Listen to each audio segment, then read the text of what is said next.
Yes. What is that? Rebirthing is a breathing process that's designed to get people to relax enough so that they can start to concentrate on what thoughts they have in their mind. When they start concentrating on those thoughts that they have in their mind, they can then investigate whether they're thoughts that they want to keep or thoughts that they want to take away. It's called rebirthing because most of the thoughts that we have go back to when we were children, when we were born, or when we were conceived. Those thoughts that are dangerous to us. For example, if people have a thought, I'm not loved. You know, it's not like somebody came up to you and said, you are not loved, you are not loved, you have never been loved, you never will be loved. That's a thought that we, in our own minds, continue empowering day to day to day, and continue gaining evidence for it day to day to day, no matter how old we are. No matter whether we're 2 years old throwing a temper tantrum because mommy won't give us a lollipop and she doesn't love us, or we're 50 years old and our husband won't buy us a Jaguar and so he doesn't love us.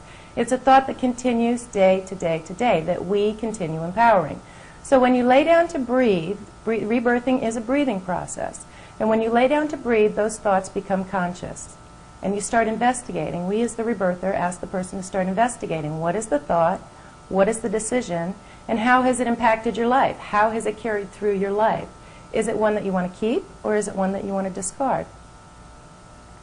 Why would you say that somebody who's dysfunctional, if you will, in some way or another now, that it's because of something that happened in their birth? Why isn't it not, you used the word unloved. Why are they not loved? Because, you know, they're not a size 4 and 80 pounds and men don't look at them. Well, but who decided that you have to be a size 4, that men have to look at you? Who set the criteria for you being loved? That's the point. Rebirthing is a process that empowers you to take back those decisions and investigate those decisions that you've made about yourself and to look at them in the reality of today. You know, today, I'm not a size 4. I don't want men looking at me. I've been married for too many years for that. I don't have time for that. So that's not a thought that would help me today. What I'm saying is, you know, you said, where would you get that thought? Society. Society makes people think that way. So why would you say it's something from your birth and not society? Well, why would you believe it? You know, if somebody said to me, you're ugly, it wouldn't dawn on me to believe that I was ugly because it's not in my repertoire of decisions about myself. I don't believe I'm ugly. You can say anything you want about my ugliness, and it's not something that I'll hang on to and say, oh, look, another person said I was ugly, it must be true. The thoughts that impact us are those thoughts that when things happen, when situations happen, we latch onto them and say, see, there's another person that says that. See, there's another circumstance that proves that.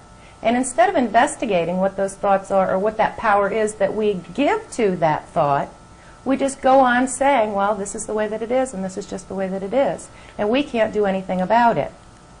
When you were saying that, it made me think, how is that not different from psychotherapy? I don't know anything about psychotherapy. I don't know. I know that they go back into the history.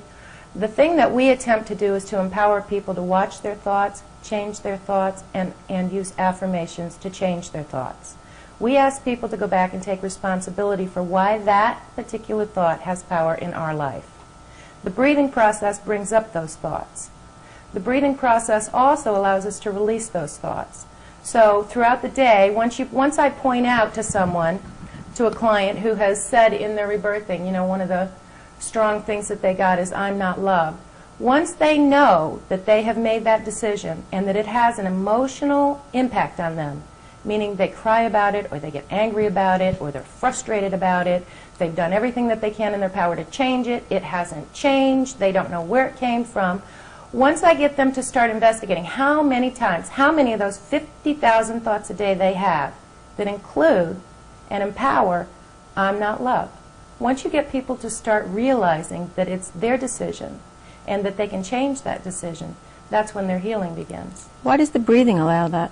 The purpose of the breathing is to relax you enough so that you can start healing those decisions. And I don't know why it takes you back to birth. I don't know why it takes you back to conception. Perhaps just because you're open to the idea of it.